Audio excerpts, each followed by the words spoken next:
Welcome to RedBuilt's Video Guides to Revit.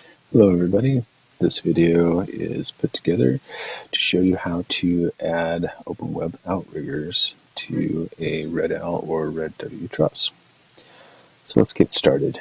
As you can see inside of Revit, this is a version 2020. I've got 3 different windows, 3D, plan view, and a section cut. It's very important to note that the section cut and the direction of its viewing range, which it appears to be looking from left towards right in here, and that's important. And why it's important is because the outriggers can only be added to the left end of a truss. Trying to add outriggers to the right end of the truss does not work very well, so you'll have to change your views accordingly. So open web outriggers can be found inside of the structure tab. Now, even though they are a component, and your first thought is to probably add them here, they're actually added as a beam member. So going into beam, you're going to go ahead and load your family. You're going to go into your accessories, and you're going to pull in your open web outrigger. Now I've already got mine loaded, so I'm going to cancel through this. In your type selector, now the nice thing about this is when you load it in, it brings in all the outriggers for all RedLs and all RedWs. So there's no need to pick certain ones from the list option. So you're going to have everything you need. So in this case, I'm going to go ahead and add a red W2x8. Now there are 2 ways to add these outriggers. I'm going to show you both. They are, first is to add them in a section view, and your second way is to add them in a 3D view. So let's start with the section view. As you can see, what I was talking about earlier, the outrigger really wants and likes this left end, and by using your spacebar you can rotate to different angles that are associated in your drawing. But if you try to attach this to the right end, you can see that the outrigger just does not like that position, so it's always adding it to the left end. So to do so, we're going to go into our left end. I'm going to get in here. Now I like, in the section view, I like to snap to this bottom corner here, and I'm going to drop it in there. Now it's always going to come in at this weird angle, but that's easily fixed by just using your align command. So align top to top, and you're going to most likely have a small gap, so again, do a nice alignment there. And in the 3D view over here, you can see that outrigger has been added. All right. Now, if you needed to add this outrigger to the right end and you wanted to keep with this section view, you're going to have to manipulate the view to do so. All right, meaning that you would want to go ahead and move it over and then flip it and then move it back, and now you're looking at the opposite end of that truss, and you can repeat that process.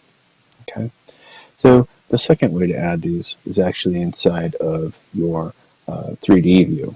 We'll go ahead and get rid of this outrigger here. Not the view, but the outrigger. There we go. And sometimes it's easier to do it inside of a 3D view. Now you can see I've also got a bay of trusses over here. So 2 scenarios is that if you're starting a job from scratch, you want to set one truss up and then do an array. Meaning that you'll set one truss up, add the outriggers that you need to, and then array it. But if you had a job that was already processed and it comes back and they added the outriggers after the fact, you're going to be probably most likely a little ahead by adding the outriggers manually to each side of these trusses. You will have to decide on a job-to-job basis if it makes more sense to add them individually to each one, or to delete a series of them and then rearray. All right, to add them into a 3D view, very simple again. You're looking at you're on the right side of the truss looking left, and that's about the only way you can add these in there. So let's go ahead and come back up to structure, beam. Make sure you got the right outrigger selected in your type selector. Now in the 3D view, the way the outrigger likes to snap is to this face, that right side face. So once I have that right side face of that truss cord highlighted, I'm going to spacebar around until I get to a really nice angle. Now there's 2 ways. You can snap to mid or snap to end. whatever's easiest for you. I'm going to snap to end in this case. And again, you can see that it comes in a very odd oblique angle. So once again, we just use the align command. Align the top faces. And you're going to have that small gap. So again, I resolve the small gap by just doing another align command. And now you have your outrigger placed. To do the opposite side, you're going to need to rotate your view. So selecting that, rotate your view. So again, you're looking, when you're on the right side of the truss, looking left. Okay, and we're going to go ahead, I'm going to change this just a little bit. There we go. And I'm going to go ahead and add the other end, going up into beam and finding that face, likes that face. This time I'm going to snap to the midpoint. Comes in a little sharper angle, but no problem. Just simply use your align command, top face to top face. I'm going to get in here, I'm going to select this, that face, and it gets a little tricky. There, and had it. There, and there, finally. Now in this case I got kind of a small gap in there, but I wouldn't worry about small gaps. Alright, now we have outriggers added to each end of the truss. Now the thing about an outrigger is that you cannot array them or copy them individually.